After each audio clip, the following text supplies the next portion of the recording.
models that come from the United States Army Corps of Engineers and other federal agencies. That system is called HAZUS. Our planners, our intelligence cell will start looking at those things to see where the most debris, where the most damage is going to be based on the last calculated movement at landfall. So we will then start marshaling resources from the north and the south with all of the agencies behind me and all the agencies that are out there on the floor right now, to include local county assets and statewide, or I'm sorry, out-of-state mutual aid assets, to move from north or south into those impacted areas, surging more resources where we anticipate having the most damage based on those models. You can always follow us at X and Instagram at FLSERT and on Facebook at FDEM. You can get latest updates also at floridadisaster.org/updates. Governor, again, it makes it very easy for us to do our job and be successful at our job when you have a man standing behind me that's willing to pull the trigger at 96 hours out. All of us can be very successful. And I think this is one thing I just want to point out, because the governor's not going to toot his own horn on this, but I will. General Haas not only is a good friend, but he's one of the best in the business at doing what he's doing. But he can only move as fast as he can call up his soldiers. That takes 72 hours to do that. When the governor gives us 96, the last 3 storms we have marshaled the full depth and breadth of the Florida National Guard before landfall. And that never happened before this governor took office. Governor, thank you. Yep, thank you, Governor, for your leadership, and good morning. I want to reemphasize at FDOT, we are committed, we are determined, and we are resolute, and we are ready to respond to this storm. We took the governor's direction very seriously with the debris mission. Remove as much debris as humanly possible in the barrier islands before Hurricane Milton makes landfall. We mobilized every available state asset along with some of our contractors and have been working around the clock. I want to say thank you to our dedicated FDOT team members down in the Tampa and Southwest Florida regions. They have been working around the clock. Also want to say thank you to the men and women of the Florida National Guard, the Florida State Guard, the Florida Highway Patrol, Southwest Florida Water Management District, and the Florida Department of Agriculture. They all joined forces together to move debris, and we worked into the wee hours of the night last night. We had huge platoons of dump trucks being escorted by Florida Highway Patrol in very severe weather to get debris off of those barrier islands. What we were able to accomplish is truly remarkable, and you heard the governor. We moved nearly 55,000 cubic yards of debris and made a huge dent on those barrier islands, which is going to have a tremendous impact on safety as Hurricane Milton makes the landfall. So I want to say thank you to the governor for bringing the vision and the direction to do something of such a great feat. With evacuations, we did notice very heavy traffic on I-75 and I-4 going north to Orlando and up to I-10 over the last few days. We did use emergency shoulder use. It did help to resolve that traffic. And we have continued to have both the Florida Highway Patrol and our Road Ranger Service Patrol circulating those corridors to offer motorist aid. We did see very heavy congestion on Alligator Alley yesterday. We also implemented emergency shoulder use there. Traffic began to resolve around 11 p.m. last night, and we were glad that people chose to leave, seeing where they lived, and were evacuating to get to safety. We will be deactivating emergency shoulder use at noon today. We have to begin to demobilize the signs and the people because conditions will begin deteriorating very quickly.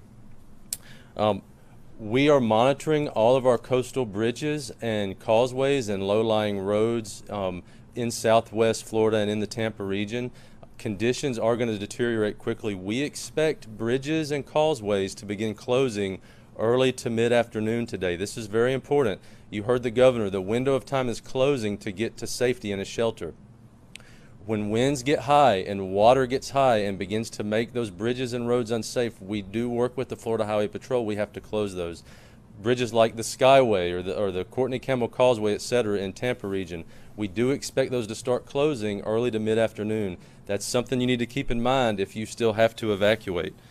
As you heard from the governor, we've pre-staged our assets, our bridge inspectors, our team members, our heavy equipment. We do plan to have all of our resources and heavy equipment and contractors staged north and south of the cone. We will be pushing in with full force behind Hurricane Milton as it makes landfall to clear roads inspect bridges, assess damage, and begin repairs as quickly as we possibly can. Every minute that a road or a bridge is down after a storm comes through can hinder the life safety mission. We take it very seriously. Any damage that we see and find, we will work as quickly and as efficiently as we can to begin those repairs immediately.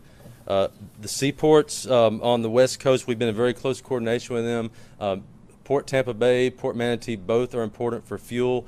If the storm surge is consistent with what's predicted, there could be significant issues with both of those two seaports. So we've been coordinating very closely with Division of Emergency Management and looking at making sure we still have fuel moving throughout the state.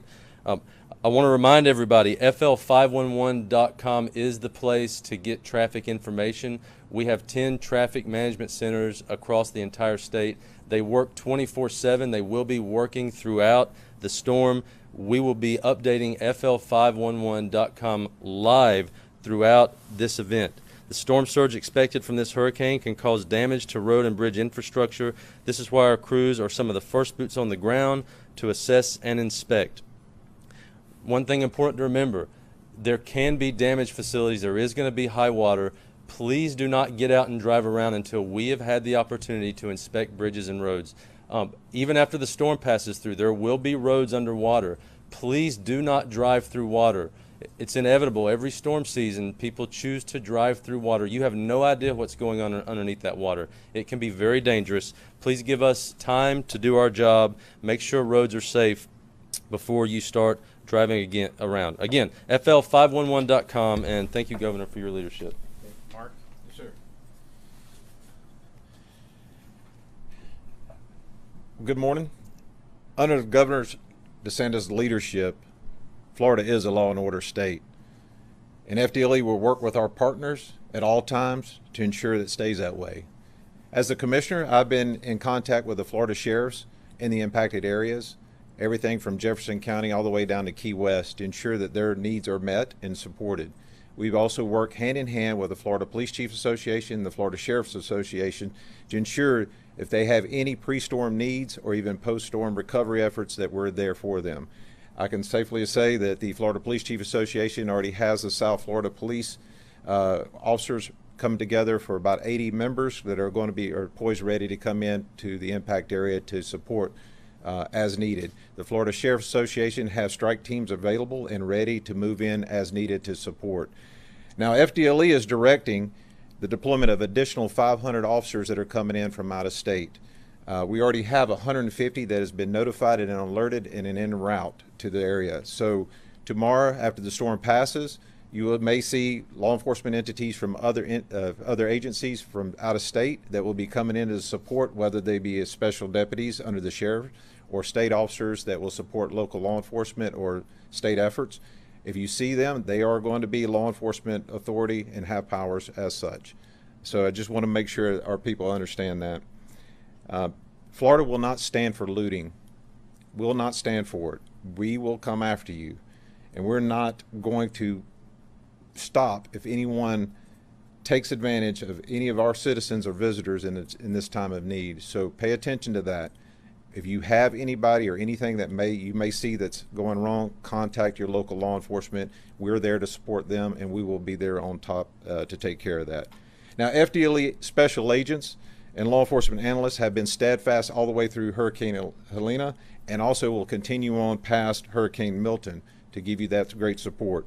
Our mutual aid team at FDLE has already been managing numerous law enforcement missions, and such as identifying post-storm response squads, establishing base camps for first responders, and conducting security missions.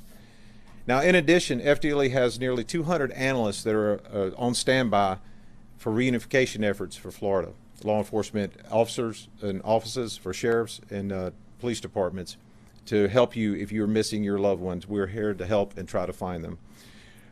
FDLE Sworn Training Unit CUT team is standing ready to go out and support any first responder that may have damage to their house, so that way these teams come in and get them back ready, and so that way they can go out and support their community so they're not worried about stuff that's happening at their house.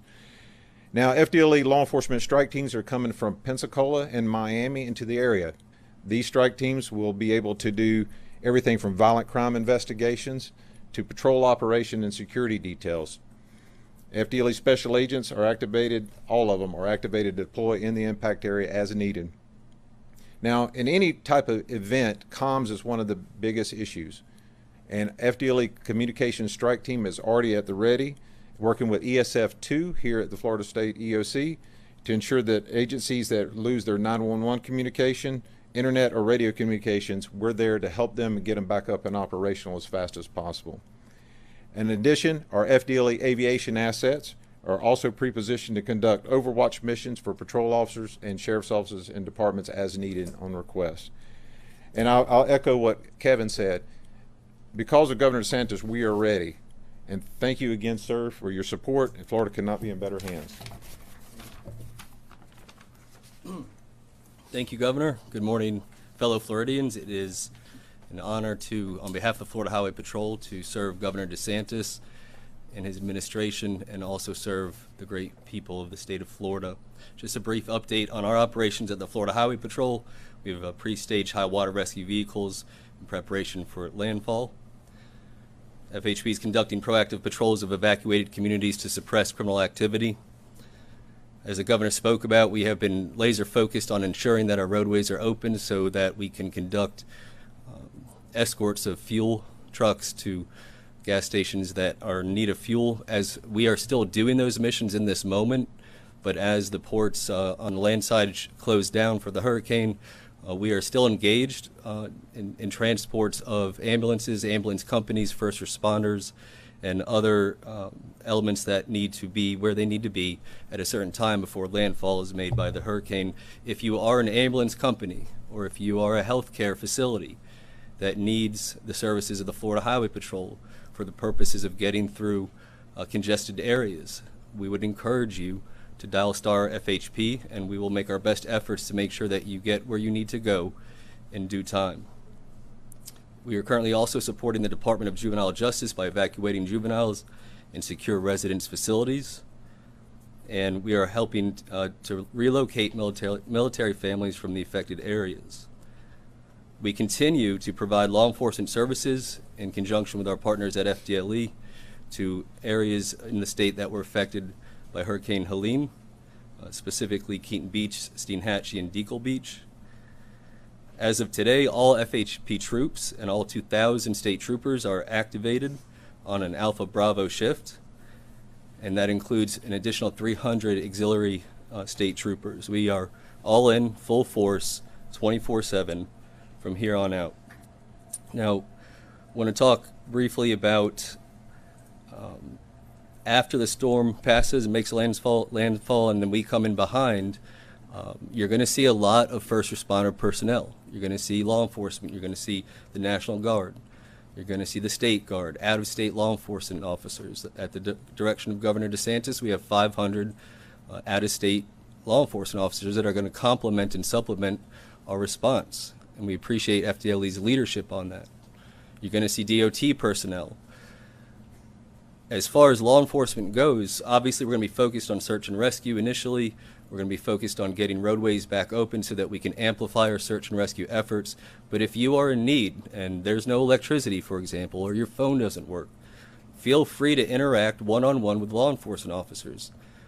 We are here to help you in that moment of need. The governor talked a little bit yesterday about in the state of Florida, law and order state, Second Amendment state, you don't know what's behind that door, and I'm speaking directly to the criminal element that intend to take advantage of Floridians. The governor's right, you don't know who is behind that door, and they're probably armed. But if you find yourself in a situation where there is nobody in that home and you intend to burglarize it and take advantage of Floridians, there's going to be consequences. And I'll start with first of all, you're going to have the Florida Highway Patrol, 2,000 state troopers. You're going to have FDLE. You're going to have out-of-county sheriffs. And now we're going to have out-of-state troopers. There's going to be a swarm of law enforcement officers. And I can tell you, on behalf of the Florida Highway Patrol, if we catch you and you try to escape, we're going to chase you. We're going to use intentional contact to stop the pursuit. We're not going to allow you to injure or kill Floridians because of your criminal activity, we're going to hold you accountable and get you in custody. FWC will be deployed. They will catch you in the water. We'll catch you on land. You have the National Guard and the State Guard. They'll catch you in the air. There's no escape from the resources of the state of Florida. The governor has announced in prior months, and we have celebrated a 50-year crime low in the state of Florida. I can promise you, after this storm, there's going to be a new record set, because the state of Florida is not going to give you an opportunity to take advantage of Floridians. And then my final comment would be that we at the Florida Highway Patrol, and I know I speak for all the professionals that are standing behind me and the governor as well, is that we are cognizant of the weight of this moment for the state of Florida. We are cognizant of the weight of your safety and your concern as Floridians, and we are cognizant of our duty as representatives of the government and as law enforcement officers and first responders, and we intend to meet this moment and we intend to honor our duty. And so it is an honor to be a part of this team, to serve the state that I love, to serve the best governor in the state of Florida, and ultimately the people of Florida. Thank you, Governor.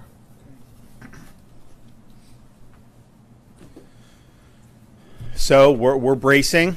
We know we're going to get hit later tonight or early tomorrow morning. It is going to bring a lot of ferocity. It's going to bring a lot of hazards, a lot of damage. You still have time to make the decision to ensure your safety. You do not have to get on the interstate and drive to Georgia. You don't have to drive to Pensacola. You can go to a local shelter, which would be likely tens of miles away.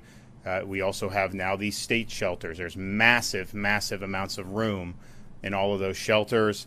You ride it out for a night. The storm's likely going to be gone on the east coast of Florida by tomorrow afternoon. You're going to obviously have first responders and everyone on the scene immediately and doing what they can. But you're going to be able to get back. You're going to be able to resume your life. But just make sure that you're putting yourself in a situation where you can safely weather this storm. So you still have time. Time is running out. But if you make that decision now, I think you'll be glad you did. Yep. A lot of people are choosing to stay in Sarasota, Charlotte County. What's your message to those people that are choosing to stay in their homes? Well, if you're not in an evacuation zone, I would imagine, because there's a lot of population in some of those areas, like Kevin said, if you're going to hunker down like that, you're basically going to be, if you're not in a flood, you're basically going to be concerned about the wind. And this is a strong storm.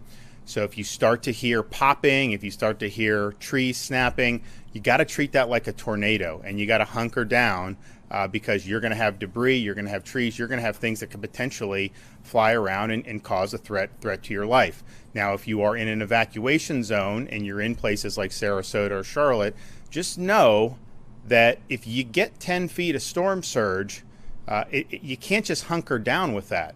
That is ultimately the surge. Mother Nature is going to win that fight. So I think it's hazardous to be staying, particularly on those barrier islands in Sarasota County, particularly on the barrier islands and other parts of coastal Charlotte County.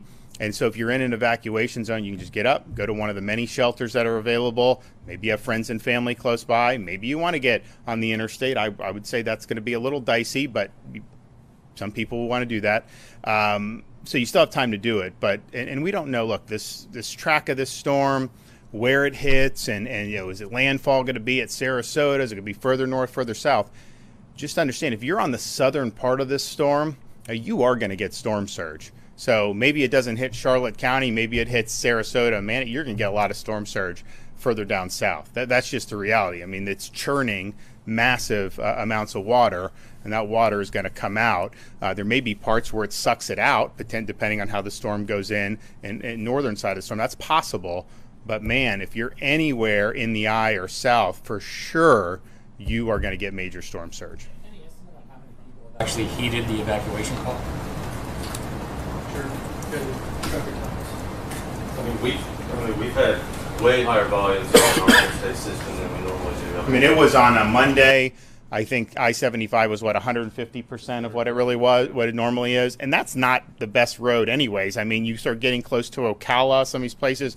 I mean, you could just have standstill traffic there. I-4, same thing. Much more than we normally have. But I think anyone that's driven in Central Florida knows you get on I-4 near like Champions Gate in some of these places. That's part of the reason why we're doing Moving Florida Forward, doing all that. And like it needs to get done, and we're accelerating that. But there's bad traffic anyways, but there was a lot of people on the road. And then I think yesterday to see Alligator Alley at 150% of its normal, that's telling you that there are a lot of people that have done that. And we've stressing the availability of local shelters. Anytime you evacuate, there's going to be a certain amount of hazard for that because there's a lot of people on the road, especially if conditions start to get bad. The safest thing is drive that 10 miles, 15 miles, wherever, go to the shelter. But you don't have to do that. A lot of people haven't done that. I'm a little surprised at the number of the shelters. I thought it'd be a little bit higher. But I also think, if the storm wasn't going to hit till Wednesday night or Thursday morning, a lot of people wouldn't want to stay in a shelter Monday or Tuesday night. So I do think you're going to see the shelters. I think that number is going to go up today throughout all those counties that are in the eye of the storm. And, of course, we have the state shelters. That's up on the DEM website where you can see all those. Those are going to be, it's like big. Those are all thousands of people can fit in each one of those. And we thank, we've had businesses that have leased it out. I know we did Hard Rock. We've done a bunch of stuff. You're going to have internet, you're going to have a generator, there's going to be power. Again, it's not going to be the Four Seasons, but it is going to be something that's going to be tolerable for a night. And so if you're in a situation where you're just hoping that you don't get hit with massive storm surge, those are going to be really, really good options for you to do. So obviously the storm is very dangerous, and you've been pushing for evacuations and whatnot. There's also misinformation out there that I think even a member of your team has tried to dispel online. I know the FEMA administrator brought up other reports of misinformation. I just want to know your thoughts on it. What specific misinformation are you talking? There was one. There was one tweet that was telling people not to evacuate because there was some collusion between FEMA and a security team that wouldn't let people back into their homes. That was obviously. I know, Guys, listen. I think most people are wise to this. We live in an era where if you put out crap online, you can get a lot of people to share it, and you can monetize that. That's just the way it is. But if you're hearing something that's just outrageous, just know, in the state of Florida, none of that stuff would ever fly. So you don't have to worry about that. FEMA is not leading this show. We are leading this show here in the state of Florida. We're marshaling whatever assets are available to us. We're leveraging that. But certainly with people evacuating, in my executive order, I put in on Saturday that the default is you have a right to immediately return to your home following the storm. Now, there may be some circumstances that are not usual, but if a bridge is about to collapse, if there's real massive hazards, if there's active rescues going on, but the default is you get back. You can't just say, we're just going to keep people off for 48 hours because we think it'll be easier to clean up debris. No. This is your private property. This is your home. You have a right to go back. So that's in our executive order. That'll be something that we work towards to make sure that that's the case. It's important that people are able to get back. And I'd also note, we talk about the debris. You had all this debris, right? These contractors, some of them were doing a lousy job, others weren't. And we decided to take it on ourselves to go really surge people and supplement that.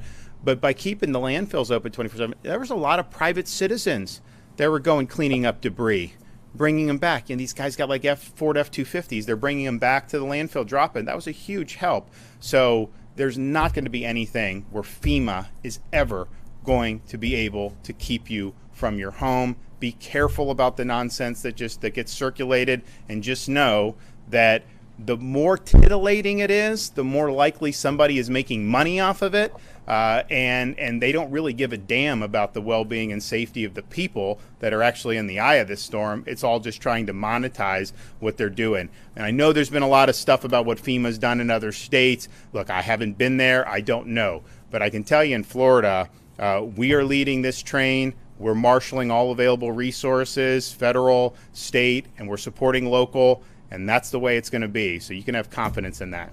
Yes, sir. It's coming up on 11 o'clock right now.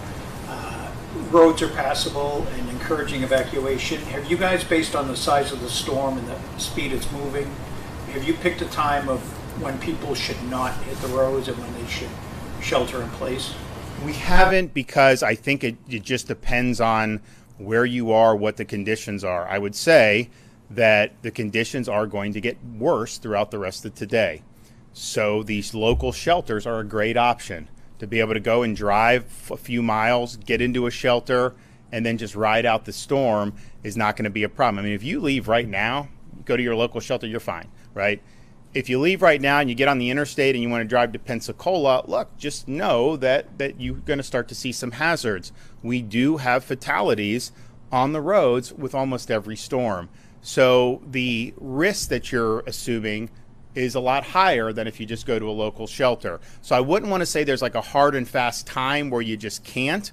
I think now you can go to the local shelter, but I would say even starting now, when you start talking about the interstate, you are going to see conditions deteriorate throughout today. And there is a lot of rain. There's problems in different parts right now. People get it. There's bands and whatnot. And it's not going to be right now hurricane force right now, but still, this is something that could be problematic. And so, I mean, I just think like if you're elderly or something like that, what would be the better option? Like, I would advise probably just going to the shelter right now rather than trying to get on the interstate, and go visit your kids or something. So, but people can make that decision based on what is in front of them at the time.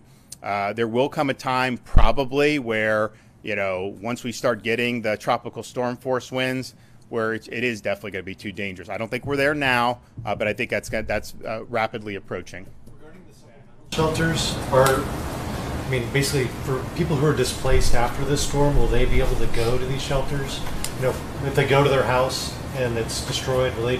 I think let Kevin talk. I think these shelters are to ride out the storm. We've worked with counties, with Helene, on sheltering availability for post-storm. I don't know that these are necessarily the same things on that, but we have had that mission. Do you want to address? Yes, sir. Thank you, sir. What I'll say to that is, again, to the governor's point, these private sector locations are what we would refer to as the shelters of last resort. Again, they're not the Four Seasons. They're cots in a warehouse in some cases. Our biggest facility is a warehouse that's right next to our new facility in Auburndale. But what we will do, because this is a point of emphasis for the governor, he's given me this direction, hear it loud and clear. When this storm is over, we need to get kids back at school. We need to get community and life back up and running, and we're going to be committed to doing that. My goal that I charge the team out there on the floor with is, let's get kids back in school in 3 to 5 school days after landfall. We're going to do that. To be successful at that, we're going to have people that are going to be in long-term sheltering. So we were going to have to open up other big box stores. Now, what we will do there is, where we're in warehouses right now along the interstate corridors, we will start looking for maybe those mall big box stores, something that may have even been right on the edge of an evacuation zone or a flood zone. For example, there's a really good place, Gulf Square Mall in Pasco County, Hudson. That is in an evacuation zone. That is in a flood zone. We would never go there to put people in harm's way. But after the fact, that might be a very good place to go and open a recovery shelter while we get kids back at school. Thank you.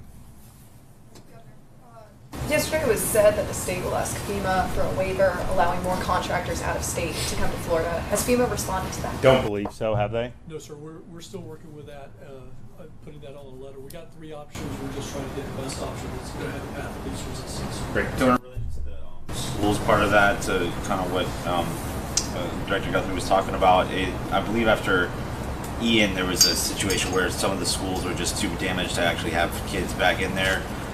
Is that something you just have to wait and see where the storm hits? And that'll be that. We'll assess that at the time. I know, like on Sanibel, for example, those kids went to different school at that point across the bridge. It's a lot easier when we fixed the Sanibel Causeway, so they were able to do that.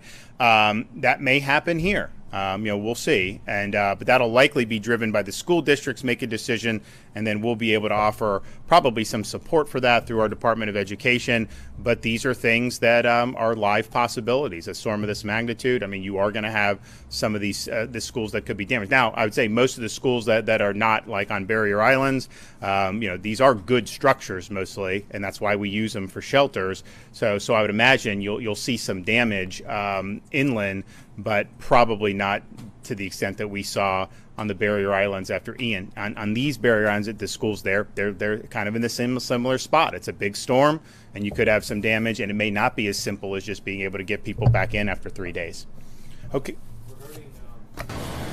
Basically, the people who are staying behind, and the police are going door to door in some places. Are you guys being told who these people are and their locations, and are you? That's a local thing. I know the sheriffs and the first responders on the county basis, they're doing that. What I've always said is, you are being warned on this. You've seen, I mean, just think about Helene on these Gulf Coast in central Florida. It was 100 miles away, and you still had feet of storm surge where there were fatalities as a result of that.